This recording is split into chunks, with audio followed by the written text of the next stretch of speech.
शांति। आज 25 जुलाई 2023 के साकार मधुर महावाक्य हैं। मीठे बच्चे, सिर्फ 2 अक्षर याद करो। हम हैं सद्गुरु पोत्रे, जो ब्रह्मा बाप द्वारा दादे का वर्षा लेते हैं। क्या कहा प्यारे बाबा ने कि सिर्फ 2 ही अक्षर याद करो कि हम हैं सद्गुरु पोत्रे, जो ब्रह्मा बाप द्वारा दादे का वर्षा लेते हैं। प्रश्न है आज की मुरली का, चढ़े तो चाखे बैकुंठ रस, गिरे तो चकना चूर। यह गायन तुम बच्चों से लगता, दूसरों से नहीं। क्यों? क्योंकि तुम्हारे सामने ज़बरदस्त मंजिल है। तुम बाप के पास परमधाम घर जाते हो, फिर नई दुनिया में आते हो। दूसरे किसी के लिए भी यह गायन नहीं हो सकता। भल उसमें भी कच्चे पक्के नंबरवार होते हैं, लेकिन उनके सामने मंजिल नहीं होती। वह बैकुंठ रस को जानते ही नहीं। तुम बच्चे ही कहते हो, अब हमें उन राहों पर चलना है जहाँ गिरना और संभलना है। गीत है आज की मुरली का, हमें उन राहों पर चलना है। ओम शांति। जब गीत बजता है तो बच्चे समझते हैं कि हमारे लिए इसमें भी ज्ञान है। अज्ञानी मनुष्य के लिए ज्ञान है, ज्ञानी तो आत्मा के लिए ज्ञान है। समझते हो बरोबर माया के तूफान ही गिराते हैं, फिर ईश्वर बाप चढ़ाते हैं, अर्थात गिरे हुए को ज्ञान की संजीवनी बूटी देते हैं। अगर कोई काम के तूफान में आ जाते हैं तो गिर जाते हैं, फिर क्रोध का भी तूफान लगता है तो गिरना होता है। यह गिरना और चढ़ना होता है। चढ़े तो चाखे बैकुंठ रस। अब यह गीत सिवाय तुम्हारे और किसके साथ लग नहीं सकता। सन्यासियों से भी नहीं लग सकता। भले उन्हों के पास भी कच्चे सन्यासी होंगे, परंतु उन्हों की कोई मंजिल नहीं है। तुम्हारी तो बड़ी ज़बरदस्त मंजिल है। वह करके शास्त्र आदि पढ़कर विद्वान बन जाते हैं। बाकी राजा आदि की कोई मंजिल नहीं। इसमें बड़ी ऊंच मंजिल है। बच्चे जानते हैं बेहद का बाप दादा पढ़ाते हैं, मम्मा भी पढ़ाती हैं, फिर बच्चे भी पढ़ाते हैं। तुम हो दादे पोत्रे। अमृतसर में दादे पोत्रे होते हैं। फिर कहेंगे यह 7वीं पीढ़ी है, यह दूसरी पीढ़ी है। तुम समझते हो सतयुग में भी पीढ़ी चलती है। देवताओं की पहली पीढ़ी, दूसरी पीढ़ी, यहाँ फिर तुम्हारी पीढ़ियाँ नहीं। एक दादा, एक बाबा, एक मम्मा और बच्ची बच्चियाँ, बस। दादे पोते से आगे कुछ नहीं कहेंगे। अब यह याद करना तो अति सहज है। हम ब्रह्मा कुमार और कुमारियाँ हैं। ब्रह्मा हुआ हमारा बाबा, दादा है शिव, उनसे मिलकियत मिलती है। कितनी सहज बात है। हम दादे पोत्रियाँ ब्रह्मा कुमार और कुमारियाँ हैं। ब्रह्मा एक ही बच्चा है शिव का। ऐसे नहीं कहेंगे कि हम विष्णु कुमार अथवा शंकर कुमारी हैं। प्रजापिता एक ही ब्रह्मा को कहा जाता है। बाबा बहुत सहज समझाते हैं। ब्रह्मा कुमार कुमारियाँ, तुम ब्रह्मा कुमार कुमारी बने हो शिव बाबा से वर्षा लेने लिए। शिव बाबा कहते हैं ऐसे ऐसे कोई को समझाओ, या जरूर शिव बाबा को करना है, जिससे वर्षा मिलता है। और कोई को याद करेंगे तो नरक का वर्षा मिलेगा। यह तो समझ की बात है। वर्षा बाप से नहीं दादे से मिलता है। स्वर्ग का रचयिता ज्ञानदाता वह है। शिव बाबा सुनाते हैं ब्रह्मा द्वारा, फिर यह ब्रह्मा भी सुन लेते हैं। ब्रह्मा की भी पहली बच्ची सरस्वती गाई हुई है। ब्रह्मा कुमार सरस्वती जगदम्बा कितनी गाई हुई है। वह ब्रह्मा से भी जास्ती वर्षा ले लेती है, इसलिए पहले लक्ष्मी फिर नारायण गाया जाता है। तुम जानते हो कि हम जगत अम्बा और जगत पिता के बच्चे ठहरे, तो क्यों नहीं दादा से वर्षा ले लेवे। हम ब्रह्मा कुमार और कुमारियाँ दादे पोत्रे पोत्रियाँ हैं, बस। दूसरी तीसरी पीढ़ी नहीं है। परपोत्रे और परपोतर पोत्रे कुछ नहीं। दादे को कौन याद नहीं करेगा। तुम जानते हो हम जितना याद करेंगे उतना विकर्म विनाश होंगे। तुम कोई को भी समझा सकते हो कि शिव परमपिता परमात्मा स्वर्ग का रचयिता है। बरोबर रचते हैं ब्रह्मा द्वारा, फिर ब्रह्मा कुमार कुमारी को ब्रह्मा द्वारा कहते हैं कि मुझे और वर्षे को याद करो। देह के सब संबंधों को भूल जाओ। कहा जाता है ना, आप मुए मर गए दुनिया। आत्मा शरीर से अलग हो जाती है तो कुछ भी नहीं रहता। देह का अभिमान निकल जाता है। हम बाबा के पास आए हैं, फिर हम गोरा बनेंगे। अभी शाम है। श्याम और सुंदर बनने का यह नाटक है। आत्मा प्योर हसीन बनती है। अभी तुम्हारी आत्मा आयरन एज्ड बन गई है, तो शरीर भी ऐसे हैं। सतयुग में तुम गोरे थे। एक हसीन मुसाफिर आते हैं गोरा बनाने। उनकी आत्मा तो सदैव गोरी है, कभी खाद नहीं पड़ती है। क्योंकि वह जन्म मरण में नहीं आते हैं। कितना सहज कर समझाते हैं, फिर भी ऐसे दादे को भूल कर फारकती दे देते हैं। इसलिए बाबा कहते हैं कि महान से महान मूर्ख और फिर सयाने से सयाने देखते हो तो यहाँ देखो। मूर्ख भी ऐसे हैं जो अति सहज दो बातें भी समझ नहीं सकते। सिर्फ समझना है कि हम आत्मा है और वह निराकार हमारा दादा है। यह प्रजापिता ब्रह्मा तो नामी ग्रामी है, उन द्वारा शिव बाबा वर्षा देते हैं। ब्रह्मा को छोड़ो, दादे को भी छोड़ो तो वर्षा खत्म हो जाएगा। बाबा कितना सहज करके समझाते हैं कि हम हैं ब्रह्मा कुमार और कुमारियाँ। ब्रह्मा विष्णु शंकर हैं सूक्ष्म वतनवासी, उनमें भी ब्रह्मा को प्रजापिता कहते हैं। सूक्ष्म वतन में तो मनुष्य सृष्टि नहीं रची जाती। शंकर व विष्णु को प्रजापिता नहीं कह सकते। प्रजा का पिता तो जरूर यहाँ होगा। ब्रह्मा के मुख कमल से ब्राह्मण निकले। ब्राह्मणों से पूछो कि तुम किसकी वंशावली हो।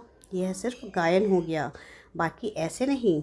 अभी तुम जानते हो परमपिता परमात्मा ब्रह्मा द्वारा देवता क्षत्रिय धर्म स्थापन करते हैं, सो तो करेंगे संगम युग पर। संगम युग पर ब्राह्मण जरूर चाहिए। कलयुग अंत में है शूद्र। तुम बच्चों को कितनी अच्छी रीति समझाया जाता है। श्रीमद् तो मशहूर है, श्रीमद् भगवद गीता। उनसे क्या सुनना होता है? श्री श्री रे ज्ञान सुनाया होगा, श्रेष्ठ से श्रेष्ठ बनाया होगा। अभी तुम प्रैक्टिकल में बीके बने हो। तुम कहते हो बाप दादा हम कल्प पहले भी आपसे मिले थे, हम बाप दादे से अपना वर्षा लेने के लिए आए हैं। अच्छा, उससे क्या क्या बने थे? सूर्यवंशी व चंद्रवंशी। श्री नारायण को वरा था या श्री राम को? कहते हैं बाबा हम तो श्री नारायण को वरेंगे, परंतु फिर भूल जाते हैं। जो जितना लायक बनाते हैं उनको भूल जाते हैं। दादे को व बाप को सल कोई भी न भूले, झट फारकती दे देते हैं, याद नहीं करते हैं, ज्ञान के 2 अक्षर धारण नहीं करते। हम सतगुरु पोत्रे अथवा दादे पोत्रे हैं, उनसे वर्षा लेते हैं पुरुषार्थ से। लौकिक बाप का वर्षा अथवा प्रॉपर्टी तो बांटी जाती है, यहाँ बांटने की चीज़ नहीं, इसे तो पुरुषार्थ करना पड़ता है। क्या करना पड़ता है? इसमें तो पुरुषार्थ करना पड़ता है। कोई मून आदि में प्लाट नहीं खरीद करना है, यहाँ तो रजाई के मालिक बनते हो। पार्ट तो यहाँ ही बजाना है, मून आदि में नहीं जाना है। इसको साइंस घमंड कहा जाता है। अति घमंड में जाने से विनाश को प्राप्त करते हैं। क्या क्या निकल पड़ा है, हजारों लाखों माइल तक जाते हैं। उन्हों को मालूम पड़ता है अभी यह कहाँ तक पहुँचा है। ऊपर चंद्रमा में क्या है? चंद्रमा तो शीतल है ना, सूर्य के आगे जाने से तप जाएंगे। कितना साइंस घमंड है। नाम भी रखा है रॉकेट। बाबा ने समझाया है कि आत्मा सबसे बड़ा रॉकेट है तो एक ही बिंदी, उसका क्या वजन होगा। बिंदी में कितनी सारी नॉलेज है, 1 सेकंड में कहाँ से कहाँ उड़ जाती है। बाबा को याद किया और सेकंड में उड़े। यह भी तीक्ष्ण बुद्धि ही समझ का समझा सकते हैं। शिव बाबा भी बिंदी है। लिंग रूप कहने से कहेंगे इतनी बड़ी आत्मा तो होती नहीं, न परमात्मा ही ऐसा होता है। वह फिर कहते हैं कि परमात्मा तो ब्रह्मा है।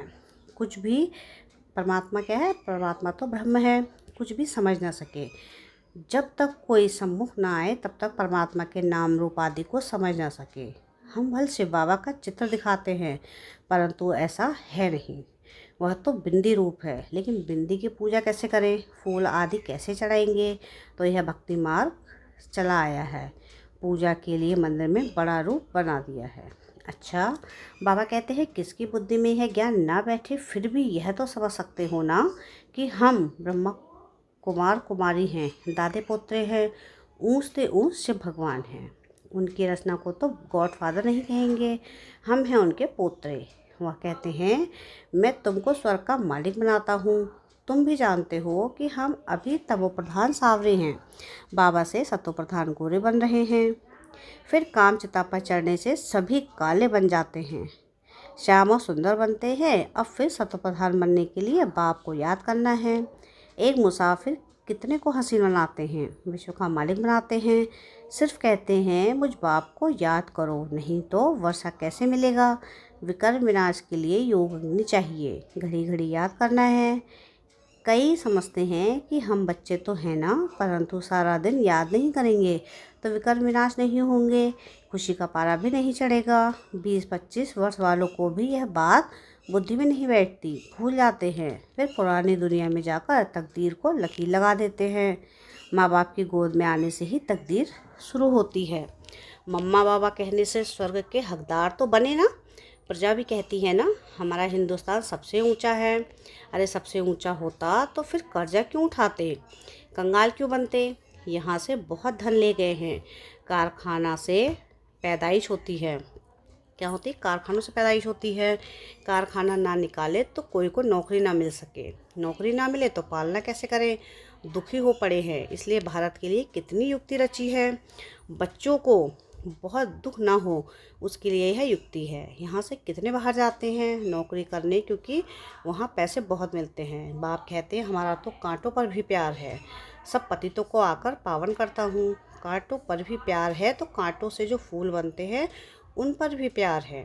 ड्रामा अनुसार सबको सद्गति देता हूँ, सबका सद्गति दाता राम हूँ।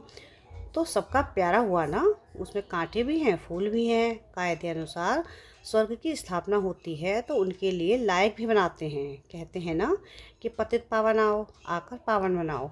अभी तुम जानते हो पतित पावन बाप आया है, भारत को खास और दुनिया को आम पावन बनाने हैं। सर्वोदय लीडर नाम रखाया है, यह भी अपने पर नाम रख दिया है। जैसे श्री श्री 108 कहलाते हैं। सर्व माना सब, कोई भी मनुष्य तो सबकी सद्गति कर ना सके। अच्छा, मीठे मीठे से लधे बच्चों प्रति माता पिता बाप दादा का याद प्यार और गुड मॉर्निंग। रूहानी बाप की रूहानी बच्चों को नमस्ते। हम रूहानी बच्चों की रूहानी बाप दादा को याद प्यार गुड मॉर्निंग और नमस्ते। शुक्रिया प्यारे बाबा, शुक्रिया। धारणा के लिए मुख्य सार है। सार की पहली पॉइंट है कि देह भान को भूलने के लिए जीते जी मरना है। आप मुए मर गई दुनिया, बार बार इस देह से न्यारा होने की प्रैक्टिस करनी है। सेकंड पॉइंट है कि हम दादे पोत्रे हैं, हमें लायक बन उनसे पूरा पूरा वर्षा लेना है। आत्मा को योग बल से पावन बनाना है, खुशी में रहना है। वरदान है आज की मुरली का, अशांति व हंगामों के बीच शांति कुंड की अनुभूति कराने वाले शांति स्वरूप भाव। जब किसी स्थान पर हंगामा हो तो उस झगड़े के समय शांति की शक्ति की कमाल दिखाओ। सबकी बुद्धि में आए कि यहाँ तो शांति का कुंड है। शांति कुंड बन शांति की शक्ति फैलाओ। शांति स्वरूप होकर शांति कुंड का अनुभव कराओ। उस समय वाचा की सेवा नहीं कर सकते, लेकिन मनसा से शांति कुंड की प्रत्यक्षता कर सकते हो। सबको वाइब्रेशन आनी चाहिए कि बस यहाँ से शांति मिलेगी, तो ऐसा वायुमंडल बनाओ।